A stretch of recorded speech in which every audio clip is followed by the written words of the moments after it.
saúde, Fernanda de novo sozinha? Não! Acontece que estava em pleno sábado na minha casa quando recebi um telefonema da editora Nívia de Souza falando assim: doutora Denise de Carvalho, a maior expert em sistema imune que existe, nossa especialista da Jolivie, está aqui comigo. Eu falei, então pare tudo que estiver fazendo, sente com ela nos estúdios da Jolivie e grave uma entrevista para levar até você a verdadeira prevenção contra este vírus e contra qualquer epidemia que possa surgir nos próximos tempos. E você, prefere uma máscara ou prefere um suco de uma raiz potente para ajudar na prevenção? É só assistir a entrevista.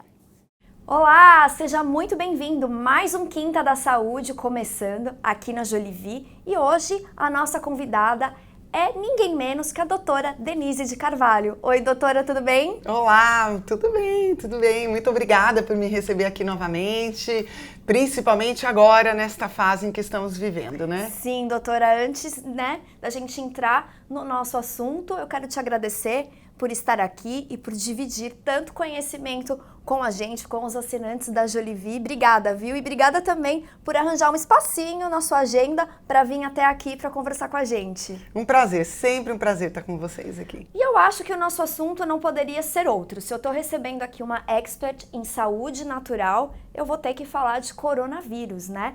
Esse novo vírus que começou lá na China e se espalhou pelo mundo, já teve casos confirmados aqui no Brasil. E outros casos também continuam sob suspeita. E o que a gente tem? Preocupação. Doutora, essa preocupação do brasileiro com o coronavírus, ela é real, ela é autêntica? Ela é uma preocupação autêntica, mesmo porque os números sobem todos os dias, né? Desde que o vírus começou e foi detectado no final de dezembro, o número de casos realmente se multiplica a cada dia, a princípio na região de Wuhan, na China, e depois se espalhou pela Ásia a princípio e agora já chegou na Europa. E como eu disse já há um tempo atrás, a gente sabia que locais onde há portos e aeroportos, com certeza esse vírus também ia chegar. Então aqui no Brasil, principalmente em cidades como São Paulo, né, que recebem gente do mundo inteiro diariamente, era esperado que uma hora esse vírus ia chegar por aqui. Então, na verdade, é uma preocupação real. Não acho que deve ser uma preocupação a gerar pânico, mas é uma coisa que a gente tem que levar em conta quando a gente está pensando em saúde e, claro, também em saúde pública, né? Andando pela cidade de São Paulo, no transporte público, já consigo ver muita gente andando de máscara, né? É uma forma de se proteger, doutora? Por que esse vírus, eu acho que antes da gente entrar nessa questão de como a gente tem que se proteger e se preocupar, é saber, já existe uma resposta de por que esse vírus se espalha com tanta facilidade entre as pessoas? Então, na verdade, a máscara ela só é justificada para quem está doente, para evitar que esse vírus seja alastrado pelo ar, porque ele se propaga a partir de partículas que vêm na saliva, em secreções, né? Pode ser secreções nasais e orais. E, na verdade, quem deveria usar é quem está com a doença, para impedir que ele se propague. A máscara em si não impede que uma pessoa tenha contato com o vírus. Então, é um pouco de pânico, né? Não há realmente uma justificativa para as pessoas andarem com a máscara. Esse vírus, como eu disse, ele é propagado através dessas secreções. Então, quando uma pessoa é infectada com o vírus tosse, espirra, isso é atirado numa direção muito grande, muito maior do que aquele diâmetro que está em volta do paciente. Quando essa pessoa aproxima a mão da região da boca ou do nariz, principalmente para impedir um espirro, alguma coisa assim, o vírus fica alojado na região da mão e essa mão, ao tocar um corrimão, ao tocar uma maçaneta de porta, ao tocar qualquer objeto, ele deixa esse vírus nesses objetos e acredita-se que ele resista até 24 horas naquele local. Então, quando você está num metrô, num ônibus, ao pegar na haste ali, né, no corrimão, você pode estar pegando num local onde alguém que está com o vírus deixou o vírus por ali. Então não tem nada a ver usar a máscara, porque isso não vai ser evitado com o uso da máscara. Então, ele se propaga, você perguntou o porquê que ele se propaga tão rápido, Sim. justamente por isso, né? Porque é muito fácil a gente deixar partículas de saliva, não só quando a gente espirra, quando a gente tosse, em copos, em guardanapos, em talheres. Então, de qualquer forma que você divida alguma coisa que houve exposição à saliva, eu posso estar propagando esse vírus. Quando a gente pensa agora, por exemplo, em períodos como o carnaval, né? Em que há locais onde há aglomerações, né? Fora, né, os hábitos que as pessoas desenvolvem nessas épocas, Sim. facilita muito a progressão do vírus. E como no carnaval, por exemplo, no Brasil, a gente recebe muitos turistas de fora, também turistas que vêm de regiões onde o vírus realmente já se propagou, por exemplo, Itália, a gente já tem que ficar um pouco mais esperto com a chegada desse vírus através ou a partir dessas pessoas que trazem desses países. Então, realmente, assim, a gente passou um perigo muito grande agora no carnaval com a propagação do vírus, né? E, doutora, agora que é oficial que o vírus, o coronavírus está no Brasil, existe alguma forma que o brasileiro pode se proteger? Por onde ele deve começar para aumentar, né, essa questão? Acho que é tudo uma questão de imunidade, exatamente. né? No entanto que o vírus, o que a gente tem tido de relato dos países que já estão com muitos casos, portanto tem uma experiência maior, né, tanto no contágio quanto na progressão da doença, como a China, é que o vírus ele atinge pessoas que realmente têm uma imunidade um pouco mais frágil. E especificamente pacientes da terceira idade, né, que já têm problemas imunitários. A gente sabe que a pessoa idosa desenvolve um processo inflamatório crônico, que a gente chama de inflammaging, né, a inflamação que vem com o envelhecimento. Então já tem um sistema imune extremamente estimulado por esse processo de inflammaging, e aí chega um vírus, né, e essa pessoa teria que lidar com esse vírus. Então, o grande problema é como está o sistema imunológico da pessoa que tem contato com o vírus.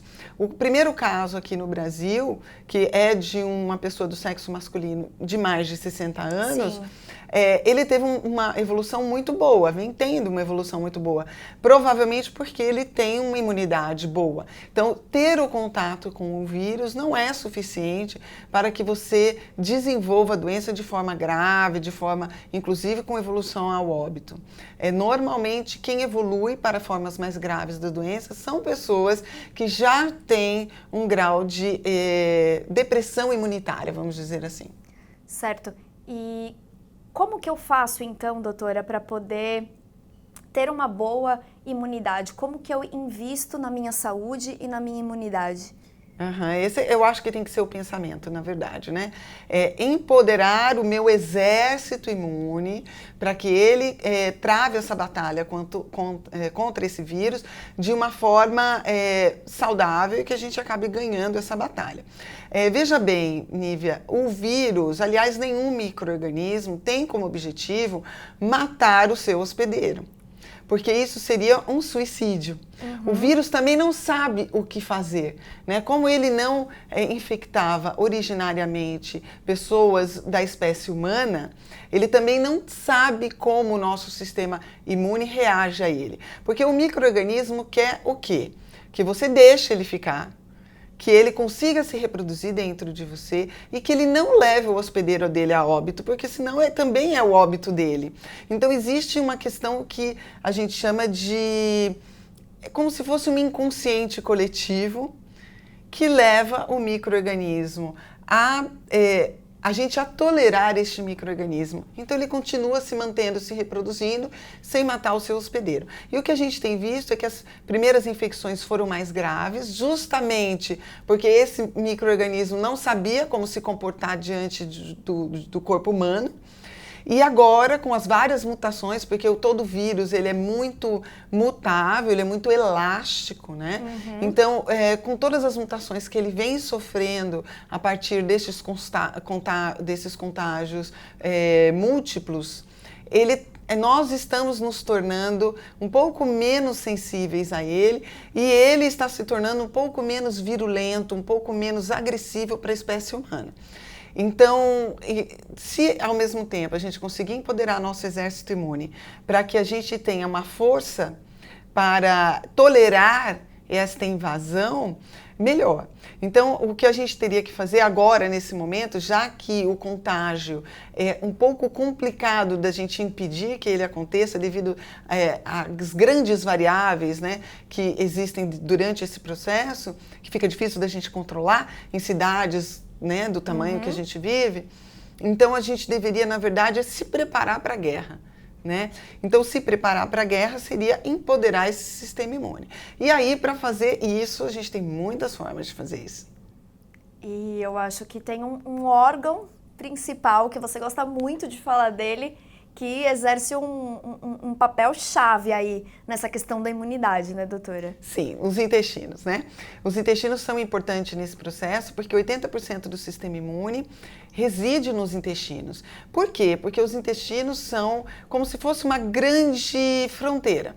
Então, imagine que nós, como país Brasil, e a gente tivesse a fronteira com um país em guerra civil. Tá? É o intestino com a luz intestinal. Então, dentro dos intestinos, a gente tem trilhões de micro-organismos que não são nós mesmos, mas que a gente aprendeu a tolerar, e é importante que eles estejam ali, porque eles exercem atividades metabólicas que são importantes para a nossa saúde, só que a gente tem que tolerar esses micro-organismos, mas ao mesmo tempo nos defender de possíveis invasores. Então, por isso que 80% do sistema imune está nos intestinos.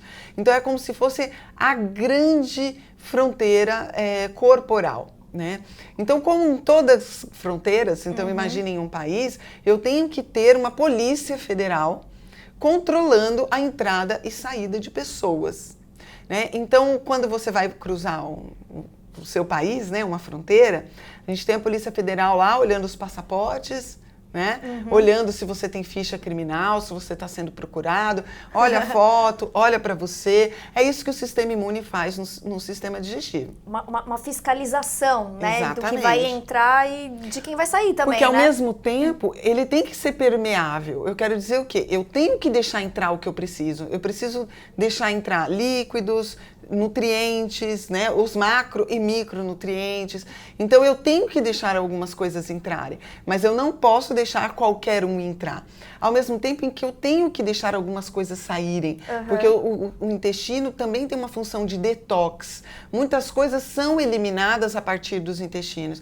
Então, eu tenho que eliminar algumas coisas pelo intestino. Então, eu tenho que deixar sair alguns cidadãos, vamos dizer assim, do intestino, mas eu não posso deixar sair demais, porque senão eu perco nutrientes e tal. E se eu deixar entrar demais, eu perco o controle desta barreira, né? Eu perco o controle desta fronteira. E perder esse controle significa diagnósticos de doenças? Sim, porque eu acabo deixando entrar coisas que não deveriam.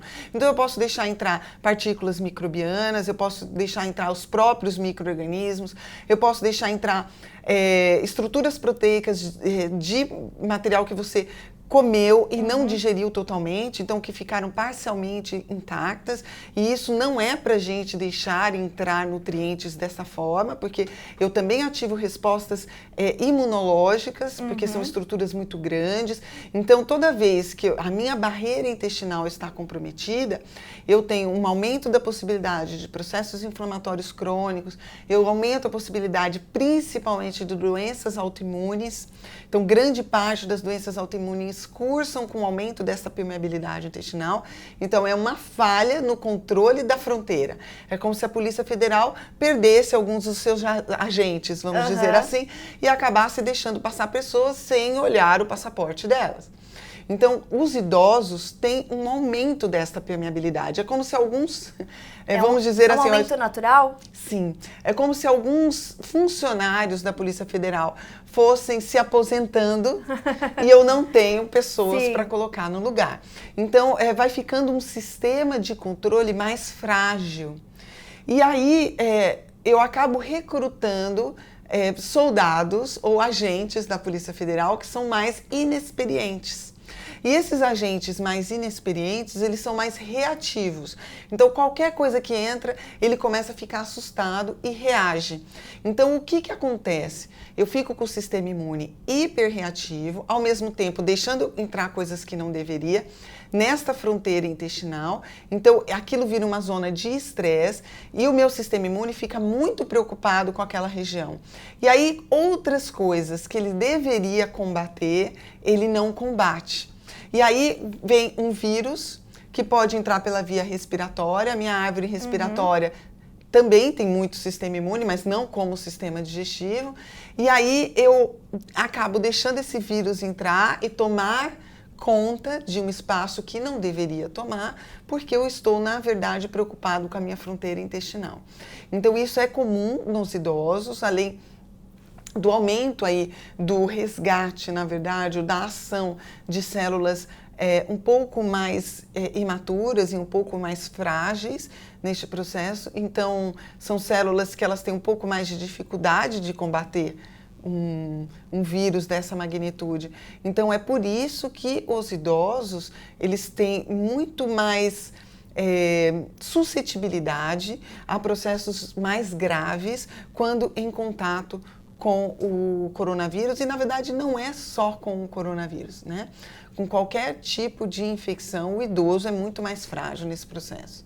Certo, doutor. E quais seriam as recomendações que você pode dar para quem está nos assistindo para poder fortalecer a Polícia Federal do Intestino? Eu adorei essa metáfora que você deu. Eu acho que fica mais fácil para as pessoas entenderem, né? Fica. Na verdade, como os intestinos são os locais onde todos os dias, 3, 4, 5 vezes ao dia, passam alimentos por ali, que são partículas estranhas a nós, né? Porque elas vêm do meio externo, e com elas também vêm micro-organismos. Não pensem vocês que comem em restaurante por quilo, que aquela comida é estéril, né? Ainda mais exposta ao ar, até a própria microbiota do ar começa a usar aquela proteína, aquele carboidrato, aquela gordura como fonte de alimento para ela própria, e aí ela acaba se instalando naquilo. Então, se você vai num restaurante, quanto mais tempo aquela comida ficar exposta, né, maior a chance daquilo ter micro-organismos. Então, é importante que a primeira coisa que você deveria tomar cuidado é com o que você come, né? Então, a forma como você come e o que você come. A forma, eu quero dizer, se você puder, o máximo possível, cozinhar o seu alimento no mesmo dia, ter menos exposição ao ar, menos exposição à luz, menos pessoas manipulando aquele alimento, né? É melhor.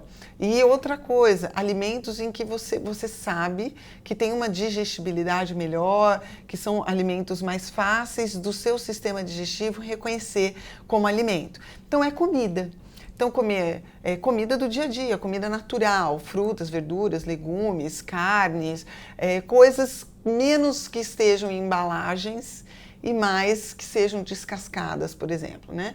Então, evitar industrializados, evitar alimentos conservados, alimentos, por exemplo, as carnes curadas, né? Os salames, os queijos curados até um pouco melhor, mas mesmo assim, a grande parte deles são feitos com leite, que é um leite que a gente chama de leite pasteurizado, né? Então, não vem com a microbiota da vaca, então acaba se instalando uma microbiota mais externa.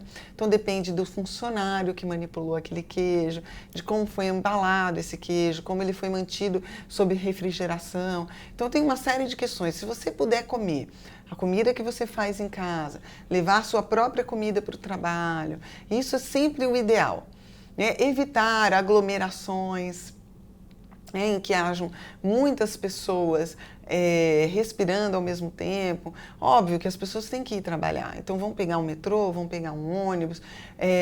O ideal é que, se você for tossir, você não sabe se você está com coronavírus, nunca colocar a mão, colocar o braço, tá? Porque a mão é, na verdade, o grande vetor de propagação desse vírus, né? É a mão. Nos locais onde você chegar, usar o quanto possível os álcool 70, né? Então, manter isso na bolsa, onde você for, você vai abrir uma torneira de um banheiro público, faça isso com o papel, tá? Pega o papel, abre a torneira, lava a mão, pega o papel, fecha a torneira. Você não sabe quem passou por ali. São coisas de higiene que são básicas, mas que a gente no dia a dia, na pressa, acaba esquecendo, né? Então, isso são formas da gente evitar estressar um pouco mais a Polícia Federal, né? Vamos deixar a Polícia Federal cuidar daquilo que ela tem que cuidar, sem estimular demais. Aí existem outras coisas que são questões que envolvem, claro, as doenças de base. Então, pessoas diabéticas têm que tomar muito mais cuidado, porque o sistema imune do diabético já é um sistema imune mais debilitado, tá? Pelas alterações de insulina e de glicemia. Então, é um sistema imune que a gente diz um pouco menos ativo. É um sistema imune que reage muito a processos inflamatórios, mas pouco a infecções. Então, o diabético tem que tomar mais cuidado. Aqueles portadores de doenças autoimunes que tomam inibidores do sistema imunológico, então, corticoides, medicações imunológicas em si, imunossupressoras, também tem que tomar muito mais cuidado nesse processo, se expor um pouco menos, né, do que as outras pessoas. E aquelas pessoas que não são nem diabéticos e que não usam medicações inibidoras do sistema imune, também tentar empoderar um pouco mais o nosso exército. Existe alguma lista de alimentos que a gente pode consumir um pouco mais nesses tempos em que essas doenças costumam aparecer mais? Olha, um que é muito conhecido e que eu acredito, assim, ainda muita gente não conhece em termos de imunidade, é o inhame. Tá? Então, a gente fazer sucos de inhame, por exemplo, e tomar mais de uma vez ao dia. Existem receitas de você, por exemplo, bater o inhame com algum tipo de açúcar, óbvio, né, gente? Tudo com muito cuidado, para não... Açúcar demais também não faz bem, mas você bater com... uma fruta, por exemplo? Morango. Isso que quer dizer com morango. Com morango. Ele fica parecendo aquele petit suisse, né? O danoninho, vamos dizer assim, que ele chama de danoninho de inhame. Né? E para crianças é excelente também. Que excelente sugestão. Sim, dá para fazer outras coisas, outros alimentos, ou bater num suco. O inhame é super importante para a imunidade. Ele fortalece bastante a imunidade. Em locais em que há muita infecção pela dengue, o inhame faz realmente milagres, tá? O inhame cozido. E aí se bate em sucos, um pedaço de inhame, pode bater no seu suco verde e tal. É super legal. Como sempre, os cítricos, né? Então, tudo aquilo que tem uma carga maior de vitamina C, então, por exemplo, a acerola, né, é super importante, porque tem uma quantidade maior de vitamina C, o próprio morango também tem, né? A gente fala muito na questão da vitamina C sobre a laranja, mas a acerola tem mais, né? Tem mais. A acerola tem mais vitamina C, o kiwi tem bastante vitamina C, a laranja também, né? Então, o consumo dos cítricos também é importante nessa fase pelo aumento da vitamina C. Mas a gente pode fazer coisas naturais, como o sol, não é alimento, né? Não é alimento por via oral, mas é alimento para o corpo também, que é a ativação da vitamina D pelo sol. Então, se expor ao sol, andar em locais mais abertos, isso é importante porque a gente tem um país em que há, né, uma incidência solar interessante. Inclusive, também é importante a gente falar que o coronavírus parece que tem um tropismo e prefere locais frios, né? A gente não está no inverno, né? Mesmo porque o próprio inverno no Brasil não é um inverno como é na Europa, como é na China. Então, as nossas temperaturas são muito mais amenas em termos de frio, né? Então, isso ajuda a gente. Então, a gente está em ambientes mais abertos, tomando sol. Então, no final de semana, aproveita, vai para um parque, né? Vai para um lugar aberto. A possibilidade de haver uma disseminação de um vírus num local desse é muito menor do que você ir para um cinema, para um shopping, alguma coisa assim. Além do que, você aumenta a sua vitamina D, né? Expõe uma quantidade boa de corpo, né? Braços e pernas, um short, uma regata, né? E se exponha pelo menos 20 minutos, meia hora, você já vai estar empoderando esse sistema imune. Não é um alimento por via oral, mas vira um alimento. Então, em termos de alimento, principalmente o inhame, depois os ricos em vitamina C. A gente não pode esquecer do óleo de coco sempre, né? Por causa do ácido láurico e ácido caprílico, que são importantes armas como antivirais, mas também como antifúngicas e tal. Toda vez que eu ajudar o meu sistema imune a estar menos estressado com alguma coisa, eu vou Melhor. deixar ele, exatamente, mais poderoso para a eventualidade de entrar em contato com o coronavírus. Esse consumo do óleo de coco pode ser não só misturando nas preparações, no suco de inhame, talvez, mas eu posso tomar de colher esse óleo de coco também? Qual seria a sua recomendação? Pode.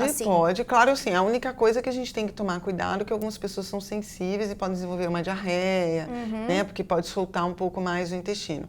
Mas uma colher de sopa, normalmente, é muito bem tolerada.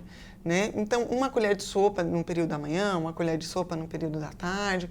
O consumo também de alimentos ricos em ômega 3, né? Então, os peixes, principalmente os peixes mais gordos, né? Como o salmão, a sardinha, que no Brasil é muito frequente a gente encontrar, que é um peixe barato. Sim, né? Já ia falar do preço da sardinha agora. Sim, é um peixe barato e por ser um peixe pequeno, a possibilidade de contaminação por mercúrio é menor do que um salmão, né, ou do que um atum, que são peixes grandes. Então, o consumo de sardinha, também rica em ômega 3, que é um potente agente antioxidante, anti-inflamatório, mais uma vez, deixando esse sistema imune menos estimulado, menos preocupado, eu vou deixar o meu sistema imune trabalhar melhor na eventualidade do contato com o coronavírus. Agora que você já assistiu essa entrevista com a nossa expert em sistema imune, doutora Denise de Carvalho, imagino que você queira saber mais, muito mais sobre a saúde natural. Então, que tal clicar aqui no link da descrição, onde você conhece quem são os bombeiros naturais listados por doutora Denise de Carvalho, que prometem acabar com o refluxo e com a queimação sem o uso de nenhum prazol. É só conferir.